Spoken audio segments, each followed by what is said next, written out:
मोक्षार्थियों, प्रवेशार्थियों, शिविरार्थियों, आओ। दोनों भुजाओं को फैलाकर उनके द्वारा आपको आलिंगन। आलिंगन शब्द तो आपने सुना ही होगा, इंग्लिश में जिसे एम्ब्रेस कहते हैं, इसे हग भी कहते हैं।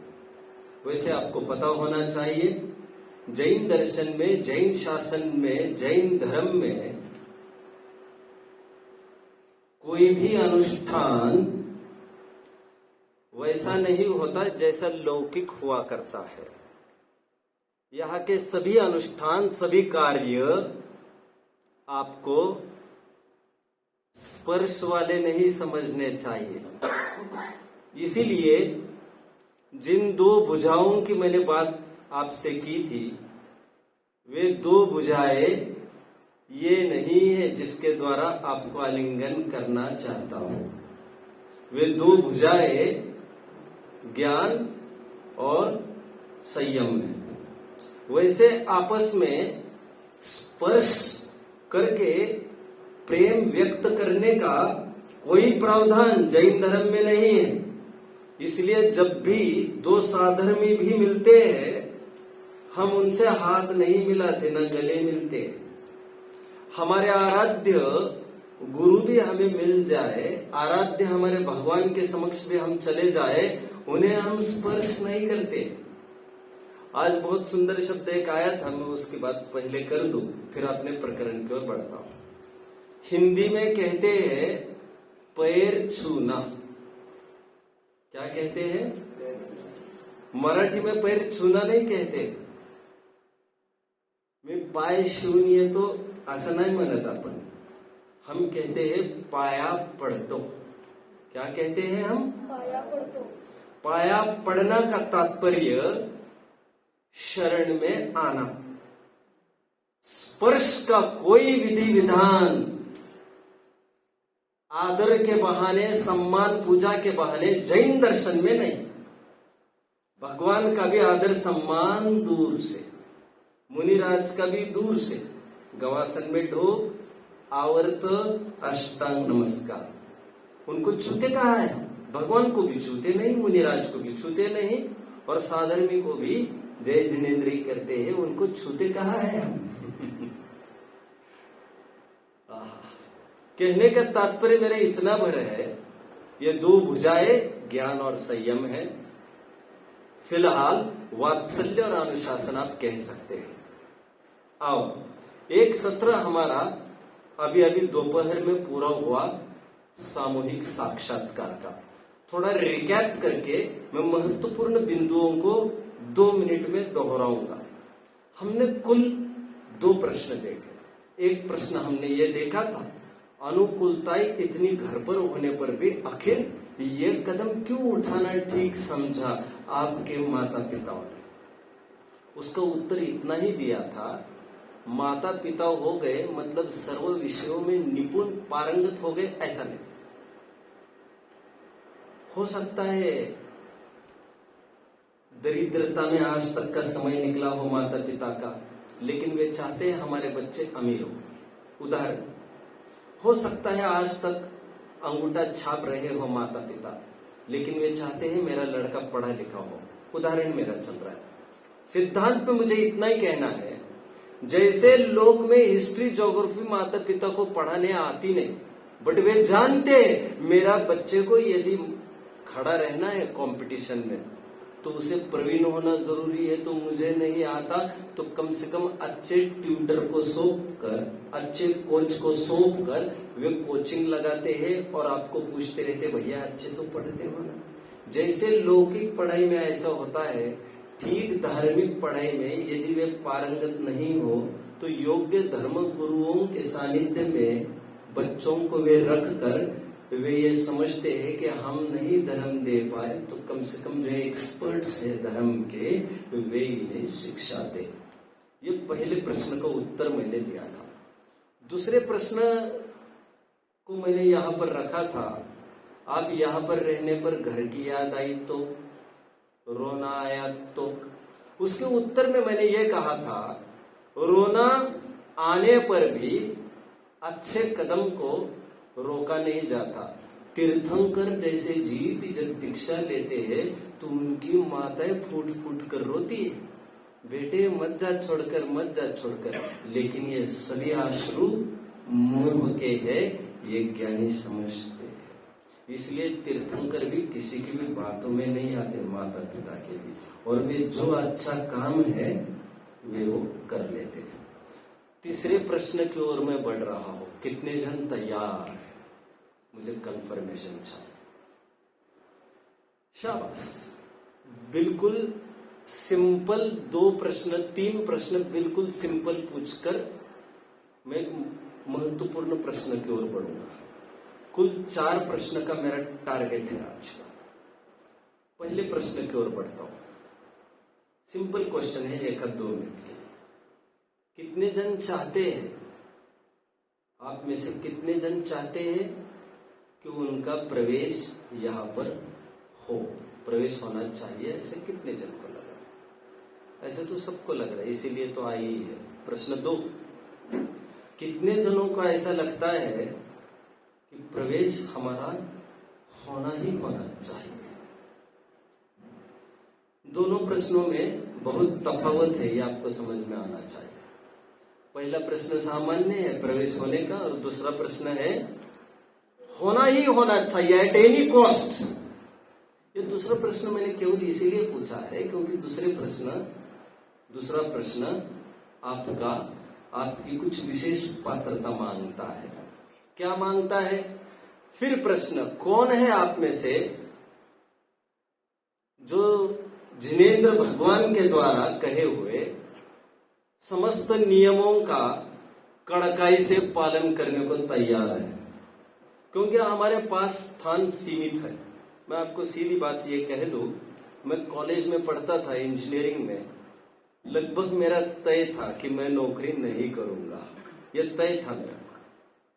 तो जब 3rd ईयर 4th ईयर तक आया और मैं थ्रू टॉपर भी रहा मेरे कॉलेज में, डिस्टिंक्शन होल्डर भी रहा, टॉपर भी रहा, तो बहुत मेरे कलीग्स ये कहते थे, मेरे सहपाठी मुझे कहते थे, क्लासमेट्स, यार तुम्हें नौकरी करनी है, नौकरी की जरूरत हमें, और तुम यहां पर आकर एक स्थान एक्वायर करके तुम केवल इसीलिए पढ़ना चाहते हो क्योंकि उसके बिना समाज में स्टेटस खड़ा होता नहीं है, कोई लड़की देता नहीं, केवल इसीलिए आए, एक सीट तुमने एक्वायर किया, हम जैसे गरीबों के पेट को तुमने कुचलने की कोशिश की। यदि तुम नौकरी के इच्छुक होते तब तो तुम ये जगह भी घेर लेते, तो समझ में आता। जगह हमारे पास सीमित है, मैं सिद्धांत में आया हूं, जगह सीमित है। कहीं ऐसा ना हो कि योग्य बच्चा घर पर चला जाए और अयोग्य को यहाँ पर स्थान मिले, तो यह बड़ा नाइंसाफ हो जाएगा। इसीलिए मैं पूछ रहा हूं, कौन है वो जो हर प्रकार की मेहनत कर गुजरने को तैयार है? प्रश्न है, कितने जन हैं आप में से जो हर प्रकार की मेहनत कर सकेंगे? यहाँ पर कौन है जो प्रसंग पड़े तो समय आने पर निद्रा के साथ भी समझौता कर सके, जो प्रसंग आने पर आपके खेलकूद के साथ भी समझौता कर सके? हर चीज प्रसंग आए, जैसे आपके माता पिता यहां पर आकर रहेंगे, वे चाहेंगे आप उनके साथ सो, लेकिन आप उनके साथ सोओगे तो समय पर उठोगे नहीं, भक्ति में आओगे नहीं। कौन है जो इतना समर्पण करने के लिए भी तैयार है कि हमें तो यहाँ पर प्रवेश चाहिए, सभी नियम कानून आपके, हम तैयार हैं। हम हमारे कोई नियम नहीं पलवाते, सब भगवान ने कहे हुए नियम ही पलवाते हैं। ठीक है, बढ़िया, खुशी हुई मुझे ये जानकर। मैं प्रश्न 2 की ओर बढ़ता हूं, इसमें मुझे उत्तर चाहिए आपसे। क्या जबरदस्ती से धर्म करना चाहिए? प्रश्न मेरा ये है। धर्म का तात्पर्य यहाँ पर पूजन, भक्ति, स्वाध्याय, कक्षा, दान आदि। धर्म का अर्थ मैं फिलहाल ये कर रहा हूं, जो व्यवहार से बताए गए हैं, आपको मैं ज्यादा क्लिष्टता में नहीं डालना चाहता। क्या जबरदस्ती से धर्म करना उचित है? प्रश्न कितने जन समझ रहे हैं? मेरा प्रश्न कितने जन समझ रहे? ठीक है, 3 ही जन समझ रहे प्रश्न। क्या प्रश्न समझ रहे बेटा? Would you repeat please? हाँ, धर्म जबरदस्ती से करना चाहिए? प्रश्न इतना सा। धर्म का अर्थ मैं क्या कर रहा हूं फिलहाल? पूजा पाठ। जैसे इच्छा नहीं है पूजा करने की, इच्छा नहीं है भक्ति करने की, इच्छा नहीं है स्वाध्याय, मतलब ये जो चल रहा है ना क्लास, अपनी इस क्लास में आने की इच्छा नहीं है। तो मेरा ये प्रश्न है, कोई जबरदस्ती करना चाहिए? तो जबरदस्ती से, मेरा प्रश्न गौर से सुनिए, जबरदस्ती से धर्म करना उचित है? प्रश्न मेरा ये, उसके पास आपका क्या उत्तर है?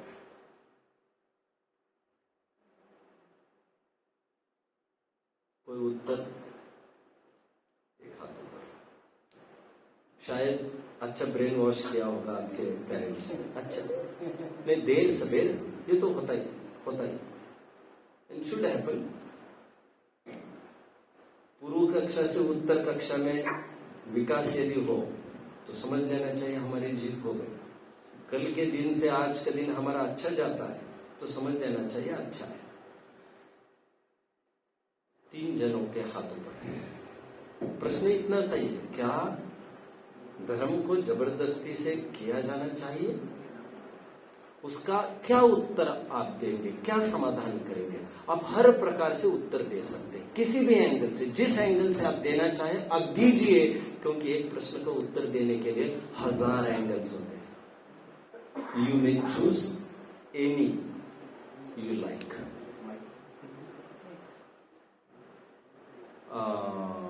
दे दीजिए आपके पास से जो खड़े।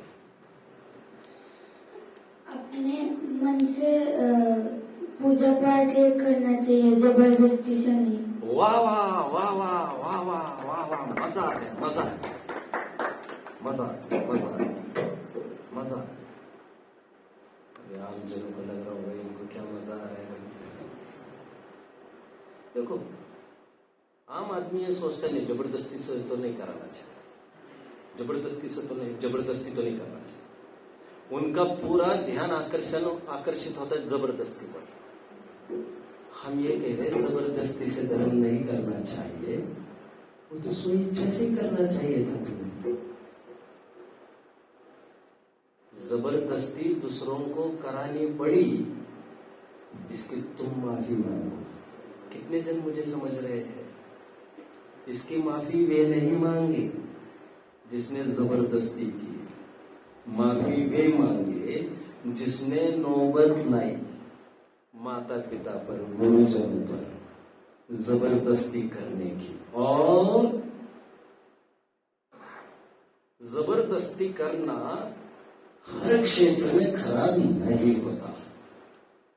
कैसे? डॉक्टर के पास गए, डॉक्टर ने कहा इस फोड़े को तो हटाना पड़ेगा, गैंग्रीन हो जाएगा, इन्फेक्शन हो जाएगा। फोड़ा ही तो फोड़ना, तो घर पर फोड़ सकता था, लेकिन घर पर फोड़ सकता नहीं, क्योंकि उसी के हाथ से वो ऑपरेशन नहीं बन पाता।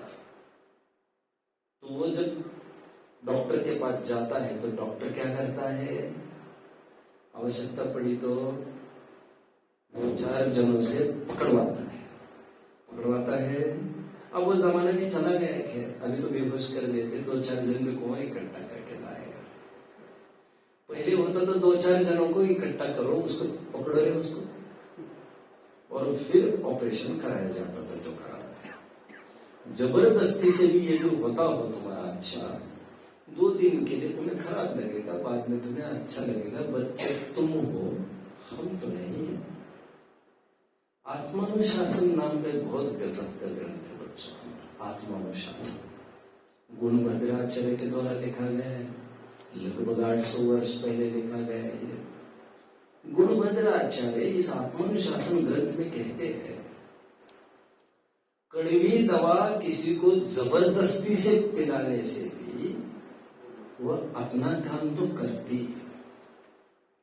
दवा ये नहीं समझती कोई जबरदस्ती से डाला गया है मुझे भी सहजता से डाला गया, वो तो अपना काम करती है। जबरदस्ती से भी किए हुए ये सब अनुष्ठान, अनुष्ठान मतलब धर्म के ये सब अंग, धर्म की ये क्रियाएं, पूजा, स्वाध्याय, दान, ये फलदायी होती है।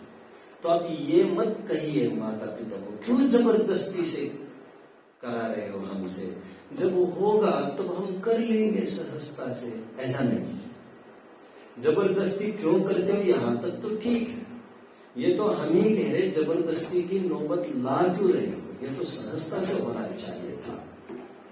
तो प्रश्न का उत्तर बहुत मन खुश हो गया और मैंने ये माइंड मेकअप किया है। आपका आपने 6 तो पूरा किया नहीं है, वो स्कूल जाने वो झमेला। आप तो धर्म के मामले में ठीक होंगे तो हम तो तुम्हें छोड़ेंगे नहीं, हम तो आपको ले लेंगे। बाकी स्कूल की खटपट स्कूल निपटता है, ये मैंने सोचा। स्कूल में आपको कुछ भी नहीं आता हो वो हमारा इश्यू नहीं है, आप समझ रहे।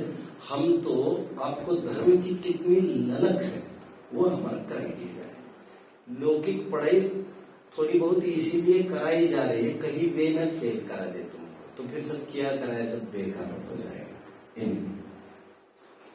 प्रश्न तीसरे पर मैं आता हूं बच्चा। आपका नाम फिर से मुझे एक बार बताना। अंतिम ही है ना, 28। अच्छा, इन्होंने कुछ भी नहीं सुना है। ओके ओके,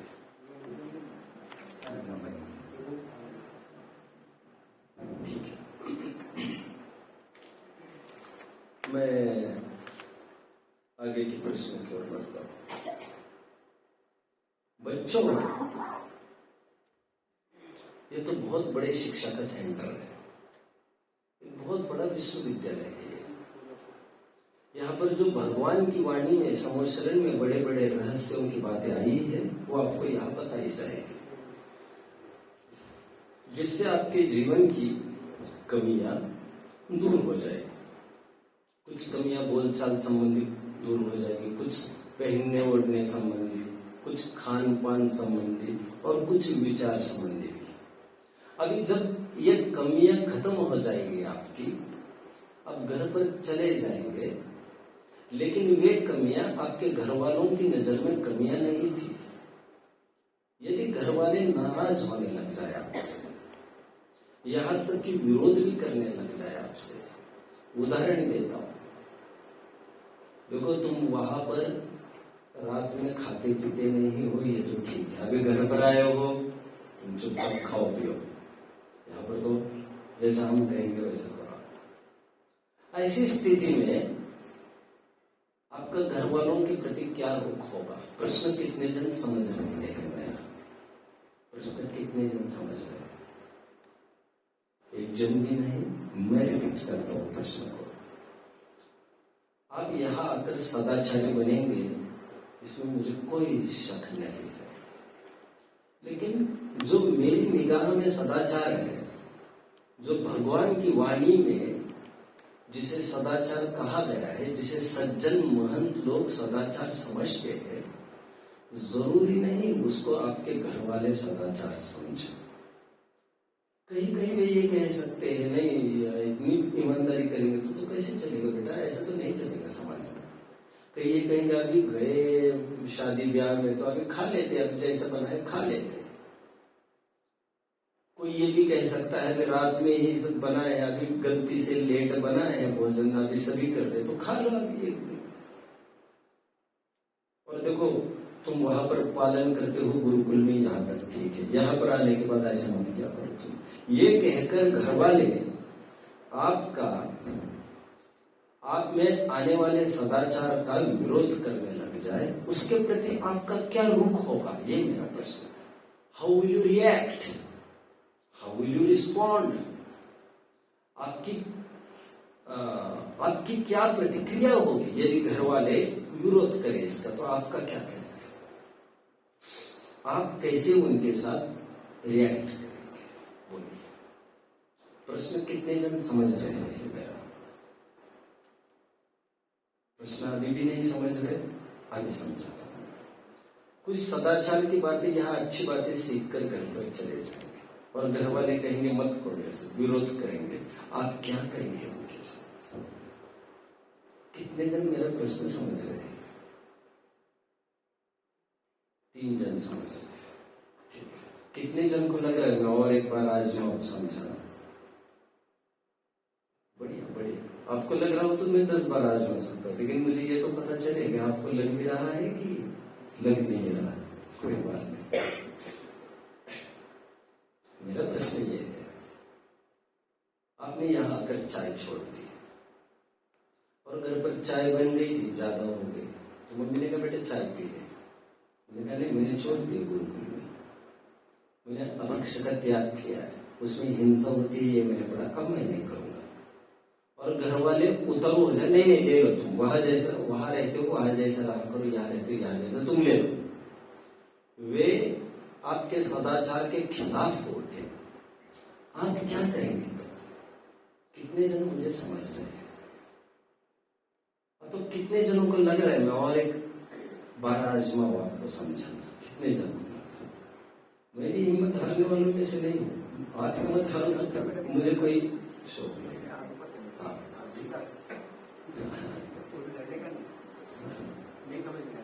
कोई बात नहीं। अलग अलग किस्म के बच्चे होते हैं, अलग अलग किस्म के जीव होते हैं।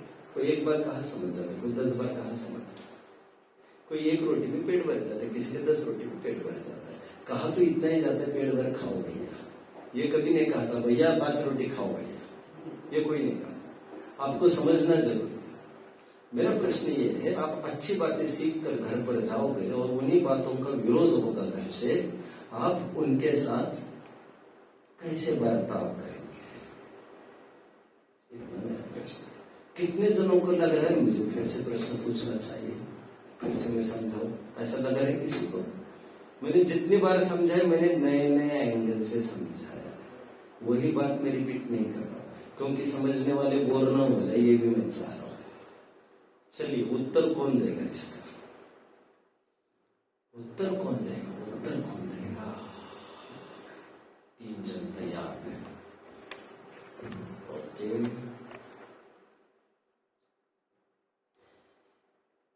प्रणय, जिनेन्द्र, आपका नाम है युवराज, सॉरी, 3 ओके।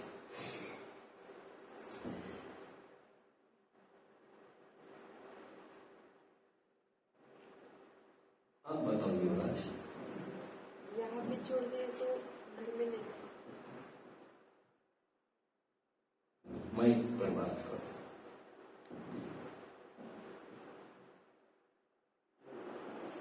बोलिए, जो मन में हो बोलिए, ये मत सोचिए आपको कोई शूटिंग नहीं चल रहा है, मत करो, करिए, बोलिए। यहाँ पे छोड़ दिए तो घर में नहीं, क्योंकि ये नियम है। ठीक है, आप तो बड़े पक्के हो यार, आप तो बोल रहे थे याद भी नहीं आएगी, मैं तो नियम में बड़ा अच्छा है, अच्छा है, अच्छा। लेकिन आम जनों को क्या करना चाहिए आपको लग रहा है? नहीं करना, इतना ही उत्तर, वो तो ठीक है, लेकिन माता पिता के साथ कभी ये भी लग सकते है, यार हमारे माँ बाप है, हमको जन्म दिया, हम इनके लिए इतना नहीं कर सकते, वे हमारे लिए इतना करने को तैयार है, वे हमें खून देने को तैयार है, हम उनके लिए इतना नहीं कर सकते? ऐसा कभी कभी मन हो सकता है किसी का, तो वो क्या सोचे? आपकी नहीं कह रहा हूं, कोई कैसा क्या सोचे? जिसको लगता वो पे, जिसको नहीं लगता वो तो करेगा।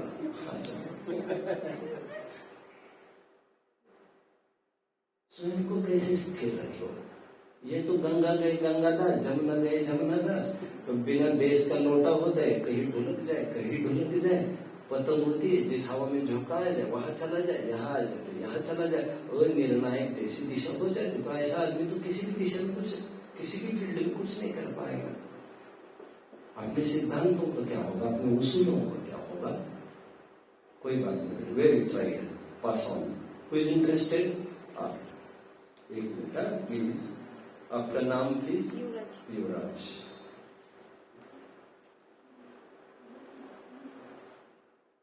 युवराज, ठीक है, शाबाश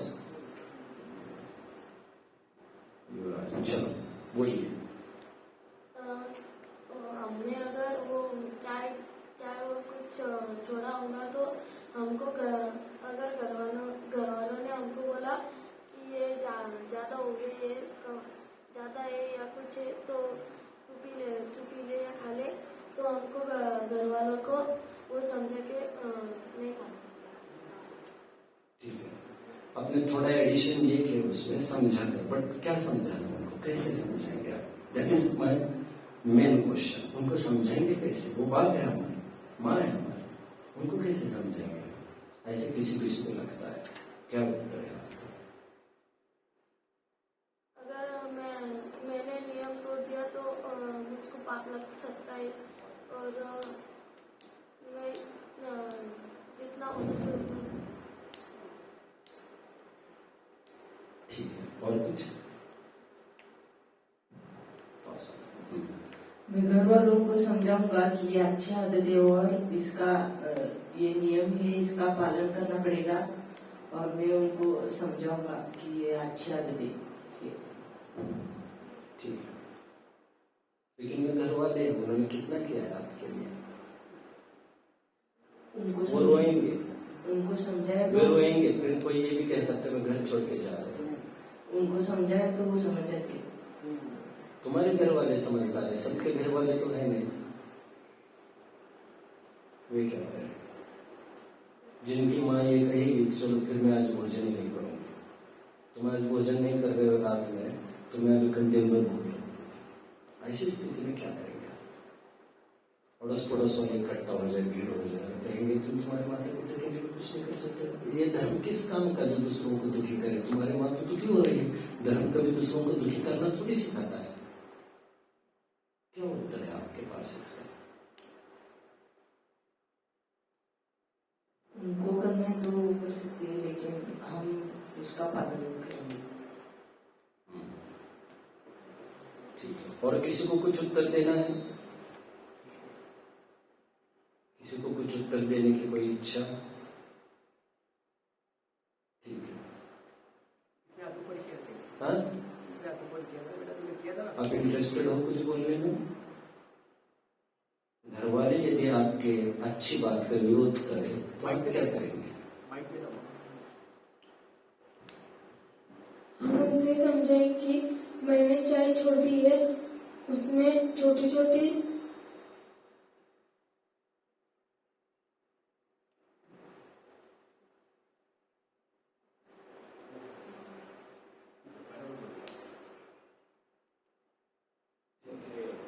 लेकिन आपकी मम्मी आपके पापा रोते रहेंगे, ये आपसे देखा जाएगा। मैं उन्हें समझा दूंगा कि मैंने चाय छोड़ दी, वो पीने से पाप लगती है।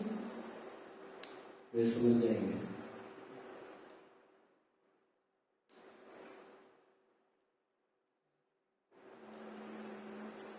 ठीक है, कोई बात नहीं। आपका नाम?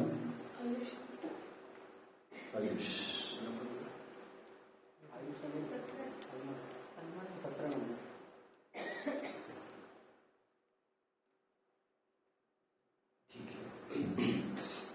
इसका उत्तर मैं देता हूँ अभी बच्चों। देखिए, आप यहाँ पर धर्म करने के लिए आएंगे तो सबसे पहले तो आपको माता पिता और रिश्तेदार की परिभाषा बताई जाएगी, पढ़ाई जाएगी, जिसमें आपको ये बताया जाएगा जिनवानी हमारी माँ है और सर्वज्ञ परमात्मा हमारे पिता है, लोकोत्तर। एक बहू के 50-60 साल के होंगे ये माँ बाप, होंगे मतलब है ही। लेकिन ये वे माता पिता है जिनके कारण हमें जीवन की सच्ची परिभाषा समझ में आई, और जिसके कारण इसके बाद जन्म मरण की श्रृंखला होगी नहीं। अनंत माँ बाप बदलने का झमेला अब होगा नहीं। और जो भी वे कहते हैं ये लौकिक माँ बाप है, ये कहीं ना कहीं चूक सकते हैं। ये लोकोत्तर माँ बाप है, ये कहीं भी चूक नहीं सकते। एक बात। दूसरी बात, हम यदि वर्तमान युग की तरफ मुड़कर देखें, महाभारत की लड़ाई किन के बीच में हुई थी बच्चों? महाभारत की लड़ाई किन के बीच में? आदमियों के बीच में,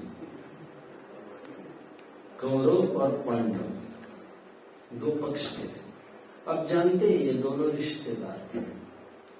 दूसरे पक्ष में अपने पितामह, अपने चाचा, अपने भाई, अपने गुरु, ये सब खड़े थे। लेकिन ये लड़ाई अच्छी और बुराई के बीच में थी।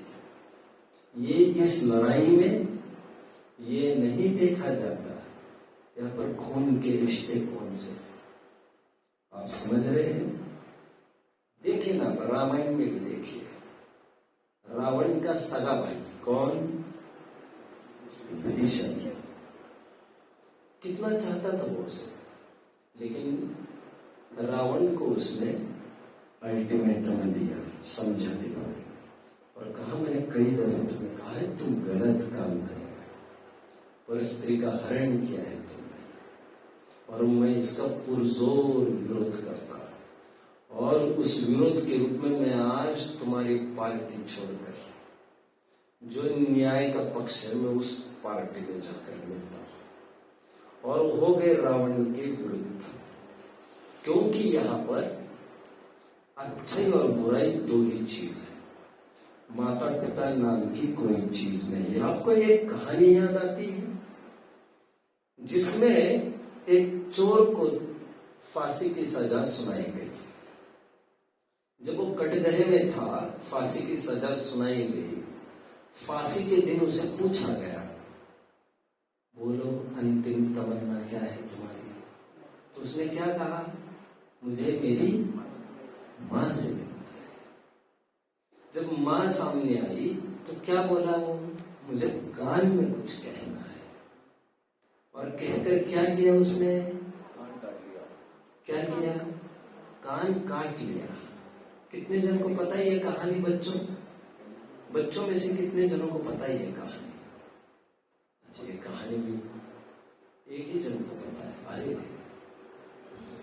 कोई बात नहीं, कोई बात नहीं। कान काट लिया जोर से।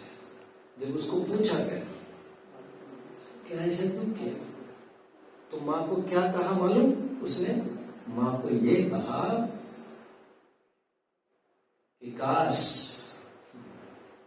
जब मैंने पेंसिल चुराई थी तब रोक लगाती, तब तुमने खुशियां मनाई, और इसीलिए आज ये दिन आया है कि मैं फांसी पर चढ़ रहा हूं। वे माता पिता नहीं है बच्चों जो हमको कुमार्ग में भेजे।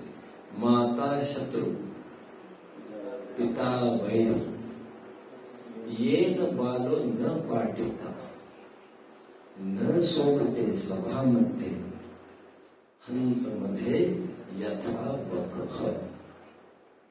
आप समझ रहे? और ये तो होना ही एक दिन, जिसे अपने कहते वे सब बिछुड़ने एक दिन। लेकिन धर्म के, जैसे दोपहर में भी चर्चा चली थी, अपने अपने स्वार्थ की सिद्धि के लिए माँ बाप को भी छोड़ते हैं ना लोग। आपने देखा होगा माँ बाप की भी कितनी उपेक्षा करते हैं लोग, छोड़ते हैं कि नहीं? लेकिन वो लौकिक स्वार्थ के लिए छोड़ते हैं। इन्होंने प्रॉपर्टी कम दी मुझे, इन्होंने ये किया, माँ बाप होकर के ऐसा करते, ये करते हैं, तुमने आखिर विरोध कर ही दिया ना। हम तो इतना ही कह रहे हैं, यदि यह धर्म के लिए होता तो मजा आ जाता। गणेश प्रसाद जी वर्णी हुए हैं बच्चों। कौन? गणेश प्रसाद जी वर्णी शादीशुदा थे, उन्हें धर्म की रुचि लग गई। ईसरी के संत कहलाते हैं गणेश प्रसाद जी वर्णी। जब इन्हें धर्म की रुचि लग गई खूब, तो उनको लगा कि गृहस्थी नहीं हो पाएगी हमसे, तो उन्होंने पत्नी को कहा तुम भी धर्म करो, हम मिलके धर्म करेंगे। उसने कहा मैं धर्म नहीं करना चाहती। उसने कहा नहीं, फिर हम साथ साथ नहीं रह सकते, अलग हो गए। कहीं ना कहीं अलग तो होना ही पड़ेगा। मैं तो इतना ही कहना चाहता हूँ, हम उनको समझा पाए नहीं समझा पाए कि वे अच्छे पक्ष में आए, लेकिन कम से कम हम उनकी बातों में नहीं आएंगे। अब अच्छी बातें सीख कर यहां से जाएंगे और उनको सिखाने की प्रेरणा करने की पूरी कोशिश करेंगे। यदि आप वहां जाकर वैसे ही हो जाएंगे तो फिर यहाँ पर 3-4 साल रहने का फायदा क्या होगा? फिर वैसे ही होना था आपको, तो फिर फायदा क्या हो गया? और सिद्धांत नाम की भी तो कोई चीज है। कुछ प्रश्न, मैंने कुछ ग्रंथ का नाम लिया था थोड़ी देर पहले, ठीक 12 से 13 मिनट पहले ग्रंथ का नाम लिया, तो वो कौन से ग्रंथ का नाम था? ग्रंथ का नाम क्या था? ग्रंथ के लेखक का नाम था? ग्रंथ का काल कौन सा था? मैंने कुछ कहा था, बोलिए।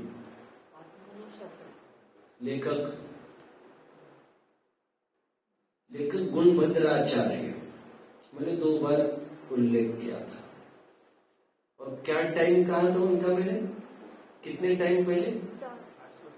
800 साल पहले कहा, वो मैं गलती से कहा। 8वीं सदी बोलना चाहिए था। अभी क्लिक हुआ मुझे, अभी पूछने के बाद 1200 साल पहले की ये बात है। ठीक है, मैंने अभी एक विद्वान का नाम लिया। वो कौन से विद्वान का नाम लिया? अभी एक जन का नाम लिया, वो कौन से था?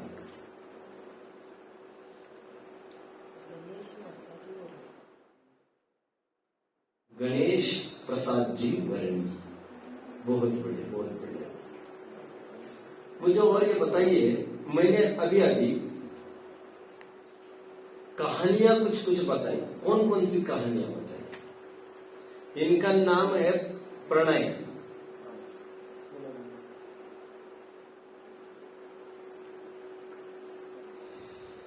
मैंने कहानियां कुछ सुनाई अभी छोटी छोटी।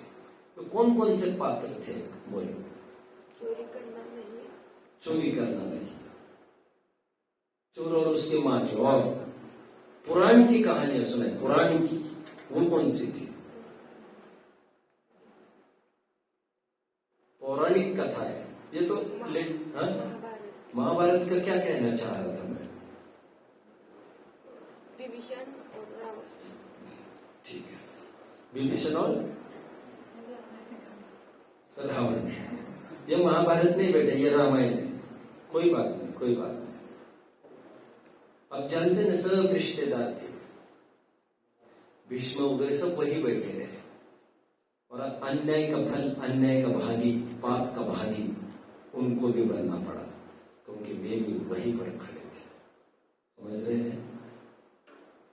जो पाप करते हुए तो पापी है ही, लेकिन जो मूक दर्शक बनकर वहां खड़े होते हैं, उनके भी भाग में, कंट्रीब्यूशन में उतना ही पाप बताया गया है। मैं दिनकर कवि की एक लाइन है बहुत सुंदर। क्या है वो? मैं अभी भूल रहा हूं। रामधारी सिंह दिनकर की बहुत सुंदर लाइन है। अब समर शेष है कि 2 पंक्तियां हैं जिसमें ये कहा गया है कि अपराध केवल उस शिकारी का नहीं है जिसने शिकार किया है, अपराध उनका भी है जो वहां पर खड़े खड़े ये तमाशा देख रहे थे। अब मैं उस शब्दों को थोड़ा रिकॉल नहीं कर पा रहा हूं। ओके, चौथे प्रश्न की तरफ मैं आता हूं। बोलिए बेटा, बोलो बोलो, क्या बोलना चाहते हो? रामायण। हाँ, क्या आप एडमिशन के लिए आए हो? यहाँ पर एडमिशन के लिए आए हो? तो वहां पर क्यों बैठे हो? मुझे तो समझ में नहीं आ रहा किसको मुझे हाईलाइट करने में। आपको चाहिए आगे बैठे, मैं तो यही मानकर चल रहा हूँ आगे बैठे हैं। पीछे मैंने इंस्ट्रक्ट भी किया था ऐसा। चलो बोलो। रावण और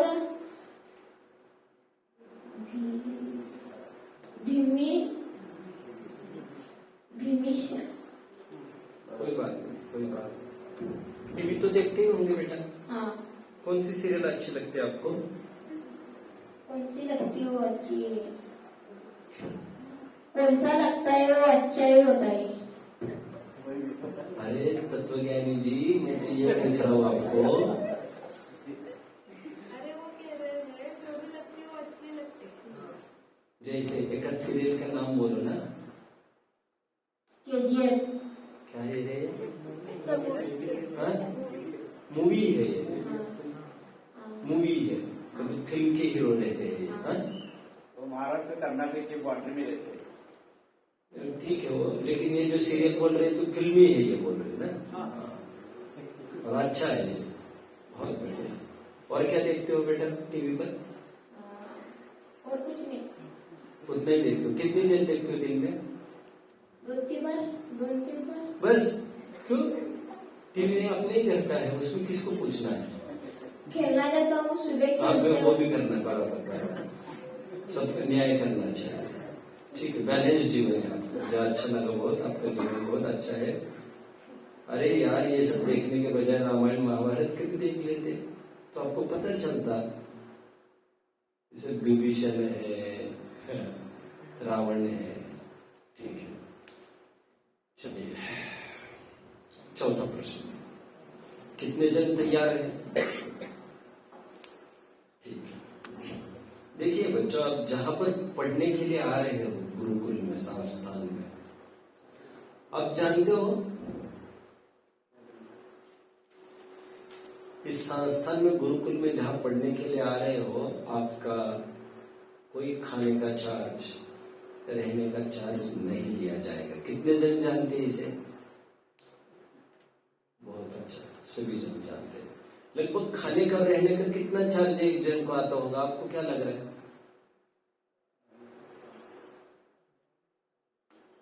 महीने का कितना? 15-20 हजार के लिए। महीने का 10,000। हाँ, ठीक कहा आपने, क्योंकि यहाँ ड्राई फ्रूट्स भी दिए जाते हैं, फ्रूट भी दिए जाते हैं, दिल खोल कर दिए जाते हैं। आपकी मुंह मांगी, आपने कहा हमें ये खाना पीना है, ये तुरंत फौरन हो जाता है। कभी कभी विचार आता है, किसी को यदि विचार आ जाए तो पैसा कहाँ से आता है यार? इतना खर्चा किया जाता है, देता कौन होगा यार? एक पैसा कमा कर कोई यहाँ पर पैसा देता है और कहता है जितने जन भी पढ़ेंगे उनको पढ़ने दो, यहाँ पर खर्चा हम उठाएंगे। तो कभी कभी ऐसा लगता है ये लोग मूर्ख तो नहीं है, इतना पैसा यहाँ पर दे रहे हैं और लोग उसको खा पी रहे हैं, उनको तो पैसा संभाल कर रखना चाहिए, उनके काम में आ जाएगा। कहिए क्यों करते हैं ये ऐसा? जिसे दान कहते हैं हमारे यहाँ। क्या कहते हैं? दान। ये दान धर्म क्यों करना? क्यों? आखिर क्या पड़े हैं उनको? क्या मिलेगा उनको? जो पैसा देगा आपको तो कुछ ना कुछ मिलेगा, कुछ फ्री की व्यवस्था हो सकती है, पर उनको क्या मिलेगा जो ये करेगा? वो क्यों करे ये? मेरा सीधा ये प्रश्न है। देने वाला दे रहा है, ये क्यों कर रहा है? ये क्यों विचार आया उसको ये करने का? प्रश्न कितने जन समझ रहे? प्रश्न एक ही जन समझ रहे और आप उत्तर भी देने को तैयार हो। ठीक है,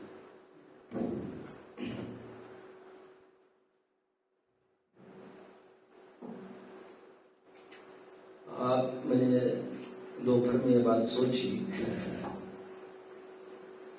अब धर्म के लिए सर्वस्व देने के लिए तैयार हो तो हम स्कूल का कुछ भी नहीं देखेंगे, लेकिन पास होने पूर्ति तो बुद्धि आपकी चाहिए ही चाहिए, नहीं तो फिर कैसे, तुम तो 3 साल के हिसाब से आओगे और फिर डिसकंटिन्यू करोगे तो वो सीट एक चली जाएगी, इसलिए वो देखना पड़ता है। स्कूल का इम्पोर्टेंस मेरी निगाह में नहीं के बराबर है। हमें वो व्यक्ति चाहिए जो आवश्यकता पड़ने पर, आप यहाँ पर 3-4 साल पढ़ लिख कर चले भी जाए, खूब बड़े पोस्ट पर भी चले जाए, लेकिन हम थोड़ा इशारा करें आपको, हमें आपकी जरूरत है थोड़ा, समाज में आपको 10 दिन यहाँ प्रवचन करना है, तो आप दौड़े दौड़े वहां पर चले जाओ, तब आप ये ना कहो हमें अभी तो हमें कितनी पगार है मालूम, क्या कितनी नौकरी बड़ी है मालूम, और 10 दिन छोड़ने का मतलब आप समझते हो? पैसे की बात करो हमारे साथ, कितने पैसा चाहिए, हम मांग रहे हैं आपका समय और आपको समय नहीं। ऐसे बच्चे हमें नहीं चाहिए, हमें वे चाहिए जो माँ बाप का पेट भरने के अलावा इस दृष्टि को थोड़ा उठाकर समाज के उत्थान का भी सोच सकता है। क्योंकि कुछ लोगों ने समाज के कल्याण के बारे में सोचा तभी तो ये ट्रस्ट खड़ा हुआ, और जिसका हम कर्जा लेते हैं उस कर्जे से उतरना भी जरूरी होता है। तो जिसने समाज के लिए इतना किया उसके बदले में हमने आपको क्या मांगा? 10 दिन आपको, आप तो यहां से घर पर जाओगे तो वहां पर आप पाठशाला लेते रहना। हमने क्या कहा आपको? क्या कहा? अच्छा, आप में से कोई ऐसा है जो स्थानिक लेवल पर जहां पर प्रवचन चलते हो, स्वाध्याय चलता हो, पाठशाला चलती हो, ऐसा कोई है यहाँ पर बैठा हुआ? किसी के गांव में कुछ नहीं चलता प्रवचन स्वाध्याय? कुछ तो बोलो मेरे भाई, चलो कुछ हो गए क्या नीचे से? अरे सबके वहां प्रवचन स्वाध्याय कुछ न कुछ होता ही है क्या? पाठशाला वगैरह होता ही है। गजब है, गजब। कभी आप यहाँ पढ़ लिख कर आपको कोई कहेगा आप बैठो और पढ़ाओ, तो कितने जन तैयार है कि हाँ हम पढ़ा लेंगे? वतन का खाया नमक तो बड़ी बड़ी। चलिए, तो इसलिए मैंने ये सोचा है, हम तो धर्म से मतलब रखते हैं, स्कूल का उनका आप टीचर से देख लो कैसे ताका बैठाना है, हमें कोई मतलब नहीं। तुम देख लो कैसे 5th से 7th में उछल कूद करके जाओगे, हम तो तुम्हें ले लेंगे। मैं अंतिम प्रश्न ये पूछ रहा था बच्चों आपको, जो यही समझ पा रहे, जरा बताना मुझे क्या समझे आप? कि वो जो पैसे दान देते हैं वो दान क्यों देते हैं? क्यों देते आखिर? उनको क्या सूझी? गाड़ी खरीद सकते थे, बंगला खरीद सकते थे, तो बस नौकर खरीद सकते थे। उनको क्या पड़ा भैया यहाँ पर पैसे दे दो, कोई उनको खाना फ्री करो, उनको रहना फ्री करो, उनका लाइट बिल जो आता है, कभी कुछ होता है वो पैसे मैं दे दूंगा, उनको केवल पढ़ने दो धर्म। उनको क्या मिलेगा? इतना समय का प्रश्न है। 1 मिनट, कितने जन प्रश्न समझ रहे हैं? ऐसे क्यों करते हैं लोग, क्यों करते हैं लोग, और उनको क्या मिलेगा? इतना समय का प्रश्न है, समझ रहे थे? इनको शायद है हिंदी का मेरे को लगता है प्रॉब्लम, कर्नाटक का बॉर्डर है ना, अकेले की प्रॉब्लम है क्या? वो हो जाएगा, ऐसा मुझे लग रहा है। अभी बॉर्डर पर ही है, वो आ जाएगा, गुस्से का अंदर तो हो जाएगा। नहीं तो आ जाए, घुस जाए यहाँ पर, आ जाता और प्रकाश करेगा। नहीं ठीक है, मैं तो मजाक कर रहा था, आना होता है भी जाए। सुनो भाई साहब ये कह रहे हैं, इसे थोड़ी हिंदी समझने में प्रॉब्लम है। मैं वैसे ही प्रश्न पूछ रहा हूँ, तुम क्या बोल रहे हो? कौन सी सीरियल देखते हो तुम? KGF बोल रहे हैं? KGF, KGF, उसका फुल फॉर्म क्या है भाई? कुंफू वाला तो नहीं, कुंफू वाला मालूम नहीं क्या है वो? तो वो सीरियल जो आती है वो कौन सी भाषा में है? मराठी की हिंदी? और ये कहते हैं हिंदी नहीं समझते, जबरदस्ती से तो नहीं करते सीरियल। नहीं सर, वो सीरियल नहीं है, वो फिल्म है, वो तेलुगु में है, आंध्रा कन्नड़ में है और हिंदी में भी है उसका। वो अगर कन्नड़ में हो तो उसको मालूम है, कन्नड़ में उसका शूटिंग है ना, तो कन्नड़ में पहले ही वो फिल्म कन्नड़ में है क्या? KGF का। तो आप कन्नड़ में ही देखते हो उसको। हिंदी में सर आपको लैंग्वेज बताया मैंने कौन कौन से लैंग्वेज में है? नहीं, मैं ज्यादा नहीं समझता, मुझे नहीं कह रहा ये हिंदी, जबकि तुम कन्नड़ में भी सुन सकते थे उसको, फिर भी आप हिंदी में घुस रहे हो इस बॉर्डर में। कोई बात नहीं, कोई बात नहीं, हिंदी कोई कठिन नहीं है, मैं तो इतना लिखा रहा, कोई बात नहीं, कुछ कठिन नहीं है। चलिए, ऐसा क्यों करते हैं लोग? अभी लगभग सभी प्रश्न समझ में आ रहे हैं सबको। इसका क्या इसमें क्या साइंस काम करता है? हमको किसी ने कुछ दिया 2-5 लाख, तो हमें तो समझ में आता है मेरा फायदा हुआ, लेकिन ये नहीं समझ में आता है उसका क्या फायदा हुआ इसमें। उसने तो बुलाकर दिया अपने को, हमने तो मांगा भी नहीं, वो क्यों देने के लिए तैयार हो? मतलब तो क्यों बार बार बुला कर उसने दे दिया, उसको क्या मिलेगा? That is my question. हाँ, वो तो दे ही रहे हैं। उत्तर कितने जन देने को तैयार है? 4 जन, 5 जन केवल तैयार है। ठीक है,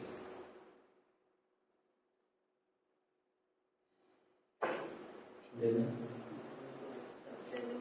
इनको दे दो। हाँ, उनको पूछो क्या पहले? बोलिए बेटा। वो पैसे इसलिए देते हैं कि उनको पुण्य मिले, क्या मिले? वो पुण्य कमा सके, इसलिए वो दान करते हैं। अच्छा, लेकिन पुण्य मिलने से, पुण्य से क्या पेट भरता है क्या? कुछ तो बोलो, पुण्य से क्या होता है?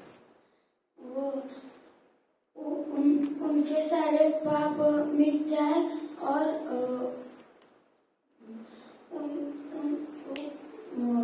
दान करने से पुण्य मिलता है।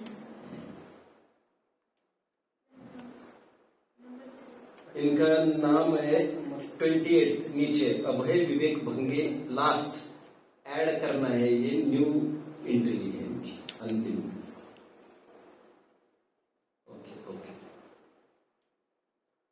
पुण्यार्जन, पुण्य मिलता है उनको, आपका ये कहना है, ठीक है। चलिए, और किसको क्या क्या कहना है? अब कहिए, आप कहिए, आप तो दे दो भैया।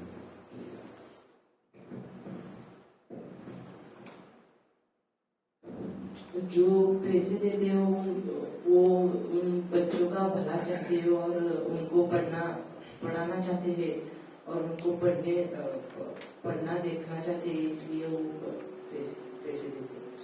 वो तो ठीक है यार, लेकिन उनको क्या मिलेगा? मेरा प्रश्न इतना है, उनको पुण्य मिलेगा।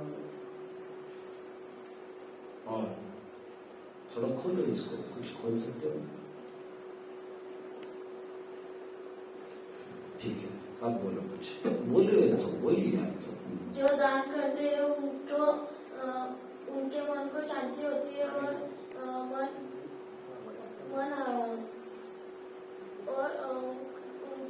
उनको आशीर्वाद मिल सकता है। और नहीं, ये जिनेंद्र है, युवराज जी है। और उनको सुख मिलता है। ठीक है, और कौन बोलना चाहता था? पीछे आयुष को दो, आप बोलना चाहते, बोलिए, आप बोलिए, आपका नाम बोलिए प्लीज। आदित्य। आदित्य, हाँ बोलिए। उनके पैसे से किसी का पेट भरता हो तो वो पैसे देते रहते हैं, इसीलिए उनके मन में आता होगा कि हमारे पैसे तो ऐसे ही रहते हैं, हम किसी को देने के बाद उसका भला तो हो जाएगा। मतलब आपका ये कहना है उनके पास बहुत पैसा है, वे भी क्या करेंगे, वैसे ही चला जाएगा तो हमको दे देंगे। मेरे पास कुछ ऐसी घटनाएं हैं आदित्य जी, एक मेरे पास कुछ ऐसी घटनाएं हैं जिसको आप सुनोगे तो आप यकीन भी नहीं मानोगे। अब जबलपुर में कभी गए हो? एक आटा पीसने वाली बाई थी। आटा पीसते हैं आप लोग घर पर, फिर बाहर पीसते हैं, लेकिन आटा पीसते हैं। आटे को ही पीसते हैं कि गेहूं को पीसते हैं? आटे को नहीं पीसते ना। जबलपुर में बच्चों, यहाँ से जबलपुर कितना दूर है आदित्य भैया? 700 किलोमीटर है। कितना टाइम लग सकता है जाने में? कभी योग बना आपका यहाँ आने का तो 2-4 साल में हम प्लान बना सकते हैं, आपको भैया लेके जा सकते हैं। इतनी जैसी ये पहाड़ी दिख रही है ना बच्चों आपको, खूब ऐसी पहाड़ी है वहां पर, बढ़िया जी। अब यकीन नहीं मानेंगे, वो जो मंदिर बना है ना पूरा विशाल, जो आज करोड़ों की लागत का है, वो सब मंदिर एक आटा पीसने वाली ने बनाया है। आटा दुनिया के आटे पीस कर उसका नाम भी पिसनहारी मड़िया। उस मंदिर के ऊपर जो शिखर होता है ना अपने मंदिर के ऊपर, शिखर कहते हैं ना, आप लोग क्या कहते हैं? शिखर के बजाय वहां पर चक्की का पाटा है, वो शिखर जैसा भी किया है उसको, और वहां पर उस बुढ़िया का एक चित्र है जिसने आटा बेच कर ये सब मंदिर खड़ा किया। तो जैसा आप सोच रहे हो, अमीरों के पास पैसे बहुत होते हैं, वे करते होंगे ये सब,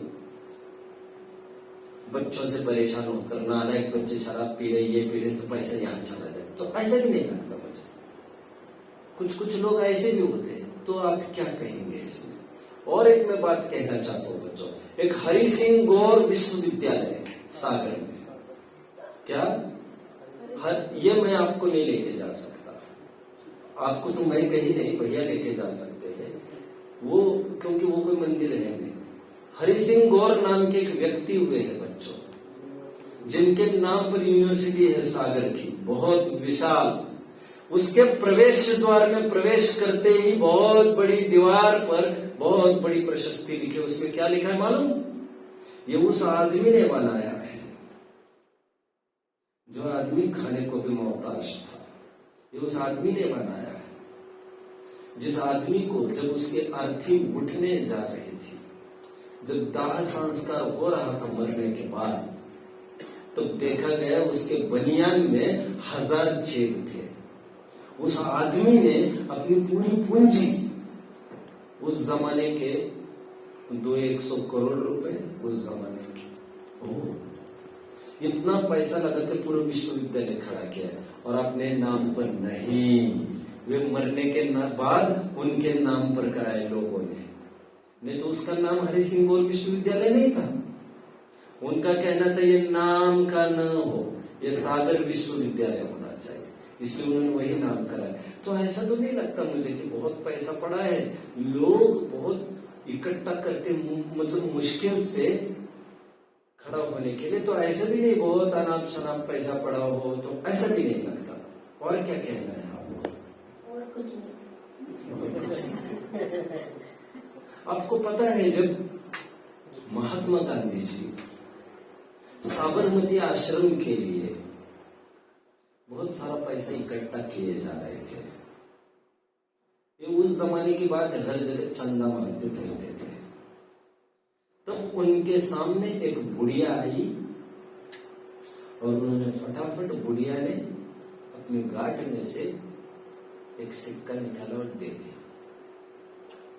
सब भीड़ हैरान हो गई देखकर, अरे यार ये भीड़ को चीरती आ गई हो हल्ला करते हुए, और देना इसको एक सिक्का है, यहाँ पर लाखों के देने वाले बैठे हैं, तुम तो एक सिक्के के लिए इतना हो हल्ला कर रहे हो।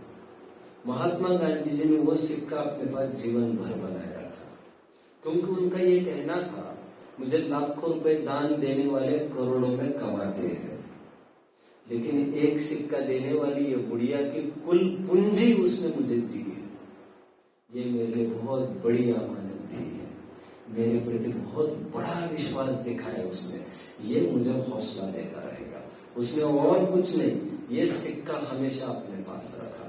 तो गरीबों का दान भी काम में आता है। तो दान देने वाले लोग सब अमीर ज्यादा ही होते हैं ऐसा भी कुछ नहीं होता है, अनसंट पैसा होता है ऐसा भी नहीं होता है, बट दान देने की उनकी प्रबल भावना है। यहाँ पर दान देने वाले लोग कुछ ऐसे भी रहे होंगे जिन्होंने ये सोचा होगा नहीं मिलने दो सुविधा मेरे बेटे को, लेकिन पैसा अच्छी चीज के लिए चला जाए। मैंने ऐसे लोग देखे जो अस्पताल में 5-10 लाख में खर्चा करूंगा, फिर कितना जाने दो डोनेशन में। कुछ लोगों ने अपने जान पर खेल कर भी पैसा धर्म मार्ग में लगाते।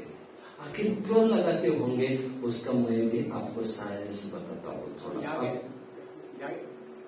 के अपने धन्य कुमार बेलोगढ़ जी ने अपनी पूरी पूंजी ही यहाँ लगाई है। यहाँ पर जहाँ पर आप आ रहे हैं, सुनते हैं, धन्य कुमार जी बेलोगढ़ यहाँ के मेकर, क्योंकि कोई ना कोई क्षेत्र के विकास में कुछ न कुछ प्रोमिनेंट व्यक्तियों का विशेषता होती है। तो यहाँ पर धन्य कुमार जी बेलोकर ने, जिनके पास खूब सारी प्रॉपर्टी थी, वो पूरी प्रॉपर्टी उन्होंने धर्म क्षेत्र में लगा। यहाँ स्टैचू लगा हुआ है, ये स्टैचू लगा है यहाँ पर, आप देख सकते हैं। इसके बाद जाकर बस बात नहीं कर सकेंगे, आप देख सकेंगे उनसे और उनके बारे में सब पढ़ सकेंगे। और वे ब्रह्मचर्य से ही रहे पूरे जीवन, पूरा पैसा इसने लगा दिया डेयरी के। आप कल्पना कर सकते हो जंगल में ऐसे स्थान पर इतने घाट को पार करके फिर यहाँ पर कोई मंदिर खड़ा कर सकते? ये किसी के समझ से बाहर की बात है। ये और समझ रहे, कोई सोच भी नहीं सकता यहाँ पर कोई बना सकता है, क्योंकि जो नीचे बनाने में जो खर्चा आता है उससे 10 गुना तो बनाने में यहाँ खर्चा आता है। anyway, तो किसी न किसी का समर्पण बड़ा काम में आता है। कई दिनों तक मीठे का त्याग किया, कई दिनों तक तेल घी का त्याग किया, और उन्होंने डोनेट करके मंदिर खड़े किए। ऐसे भी लोग हैं मेरे देखने में। एनीवे, आपका नाम? आदित्य।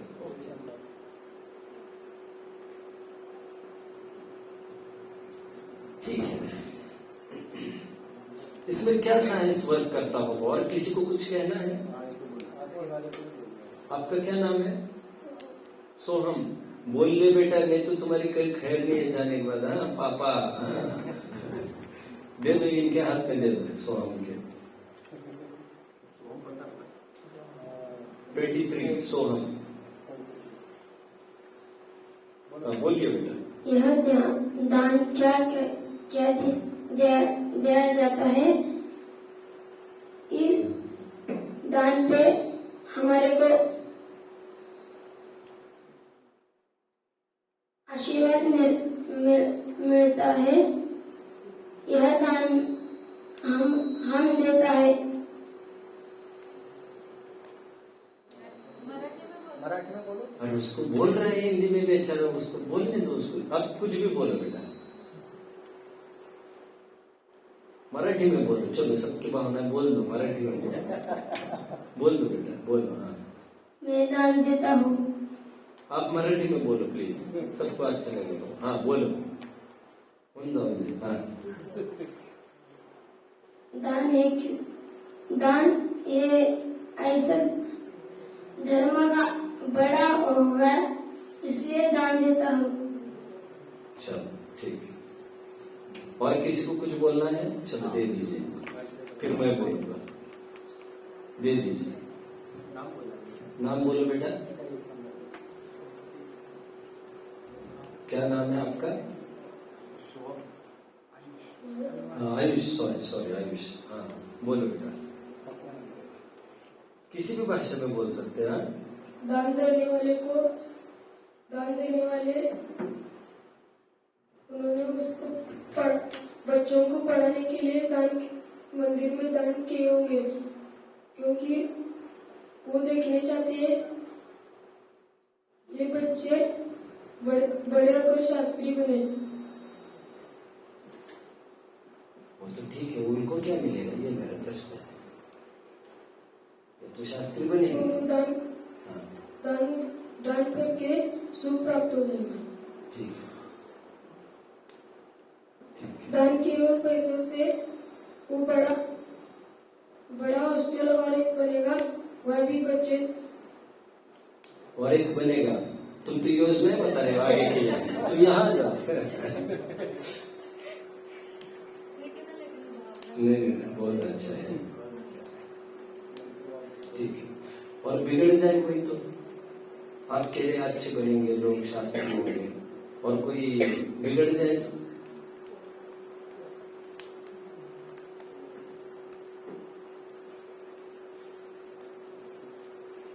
चलो मैं बोलता हूँ, ठीक है।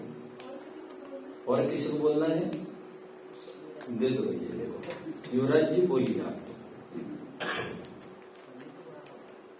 उनको बहुत आनंद होगा कि बच्चे पढ़ रहे हैं और बड़े होकर शास्त्री बनकर हमारा जैन धर्म आगे जा रहा है। ठीक है। जैन धर्म आगे जाएगा मतलब क्या होगा? ये कोई रथ की गाड़ी थोड़ी है कि आगे जाएगी, क्या होगा क्या इसका एक्चुअली? आगे जाएगा मतलब कहा जाएगा?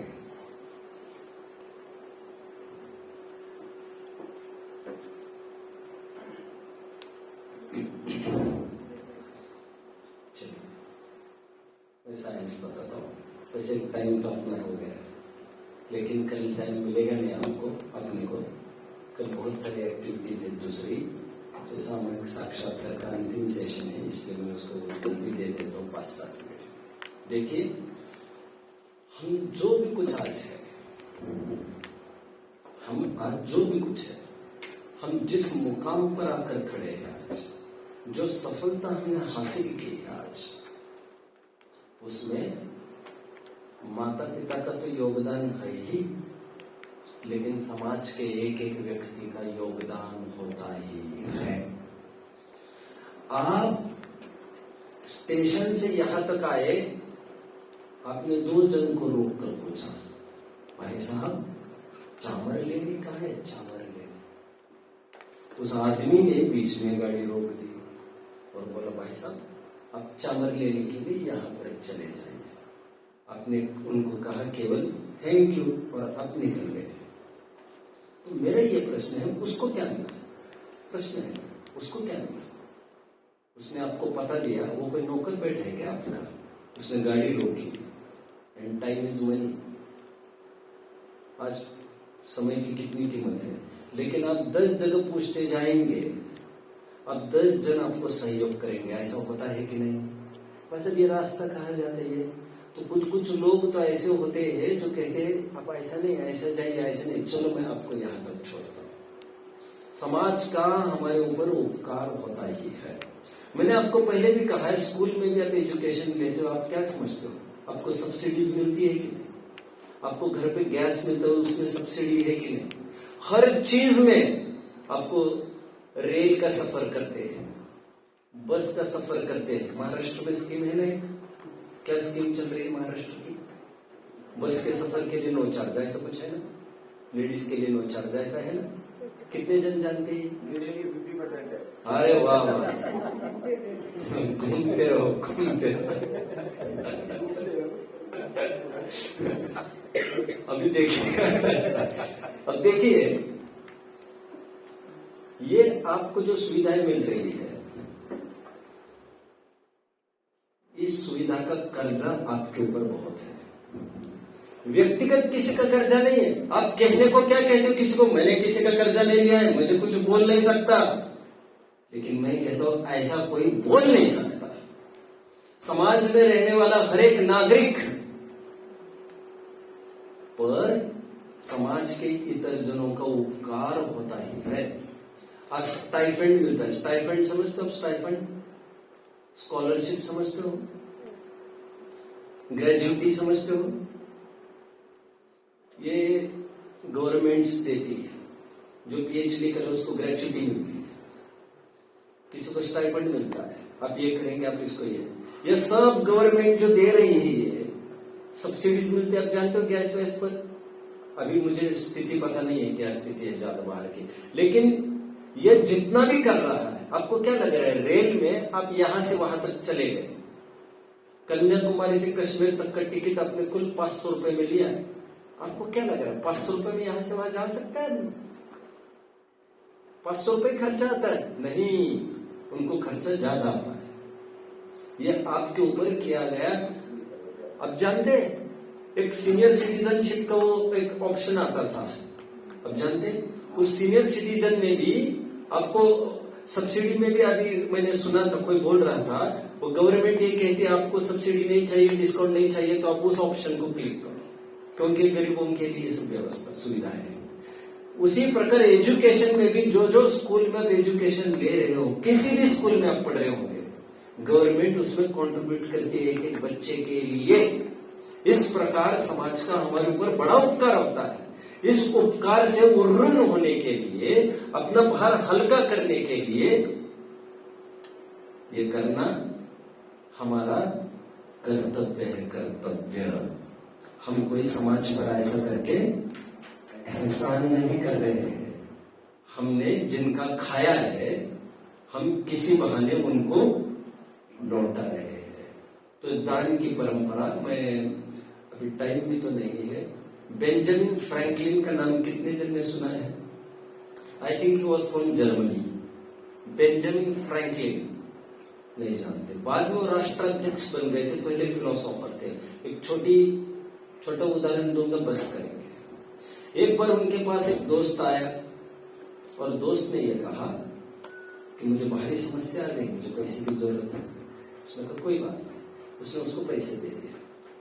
वो आदमी लौटकर 20 साल के बाद, सॉरी बेंजामिन फ्रैंकलिन नहीं दिया, 20 साल के बाद वो आदमी के दिन पलट गए। वो फिर से आया लौटाने के लिए पैसे को, तब तक बेंजामिन भूल गए थे मैंने पैसा भी दिया था कभी इसको। बहुत उन्होंने याद दिलाने के बाद जब याद आया बेंजामिन को, तो उन्होंने ये कहा तुम एक काम करो, उस पैसे को मुझे मत दो, तुम एक काम करना, कोई गर्जी दिखेगा ना तुम्हारे जैसा, तुम अभी उसी को दे देना। अब जानते हो इसको 300 साल हो गए हैं और सुनते हैं वो पैसा आज भी घूम रहा है। मैंने नहीं लिया वापस, तो उसका फायदा कितना हो गया आप समझ रहे हैं? देने की और दान की परंपरा अक्षुण्ण रूप से चलती रही और चलती रहेगी। जो पैसा हमें मिला है वह हमारे आयुष भोग के लिए नहीं मिला है, वह हमारे समाजवासियों के बीच में हम उसको मिल बांट कर खाए इसीलिए मिला है। इसलिए लाल बहादुर शास्त्री ने जब वे प्रधानमंत्री हुए थे, उन्होंने घोषणा की थी गरीबी से हमारे भारतीय मर रहे हैं और हम यहाँ पर पेट भर भोजन कर रहे हैं, ये नाइंसाफ है। इसलिए उन्होंने कहा था, घोषणा की थी, हफ्ते में हर एक भारतीय एक दिन उपवास रखेगा जिससे सभी भारतीय जी पाए। इसे कहते हैं बैलेंस्ड लाइफस्टाइल। एक ही तरफ हवाई जहाज में बैठेंगे ना तो प्लेन क्रैश हो जाता है। यदि पानी की जहाज में एक ही तरफ पैसेंजर बैठेंगे ना तो वो डूब जाएगा। ये रूल है कि बैलेंस्ड लाइफ होना चाहिए। भोजन में भी एक बैलेंस्ड डाइट होना चाहिए। उसी प्रकार समाज में भी कहीं खाई बन जाए, कहीं पहाड़ बन जाए तो स्थिति बड़ी गंभीर हो जाएगी। इसलिए जो पैसा हम में है, गरीबों में थोड़ा, आप कुछ क्या फिजिक्स में एक लॉ है, लॉ ऑफ, मेरे नाम भी बोलो, कितने साल बाद याद आ रहा है मुझे। Margin of utility. हाँ, मार्जिन ऑफ यूटिलिटी नहीं, यूटिलिटी नहीं, लॉ ऑफ इक्विलिब्रियम, शायद उसको डायल करके देखा जाए, टाइप करके, बहुत साल बाद याद आया। उसमें एक बीकर लो, ऊपर नीचे यहाँ बीकर लो, ऐसा उसको एक ब्रिज करो, आप देखेंगे वो बराबर एक लेवल में ही पानी आता है। वो लेवल ऊपर नीचे कभी नहीं होता, वो कभी भी इक्विलिब्रियम उसको छूता रहता है। मुझे अभी टाइम नहीं है ज्यादा, और बहुत टाइम वैसे भी हो गया है, आप भी थक गए होंगे। तो ये समाज का ये रूल है, डिस्ट्रीब्यूशन होना चाहिए। तो इसके तहत उन्होंने न्याय किया ये करके। और बेशक आपको पैसा लगाया जाएगा तो धर्म के आप प्रभावना करेंगे, धर्म जिंदा रहेगा। धर्म का विकास वही हमारा विकास, हम कोई अलग थोड़ी है। धर्मात्मा यही तो चाहता है धर्म का विकास हो, इसीलिए ये सब उद्यम किए जाते हैं। ओम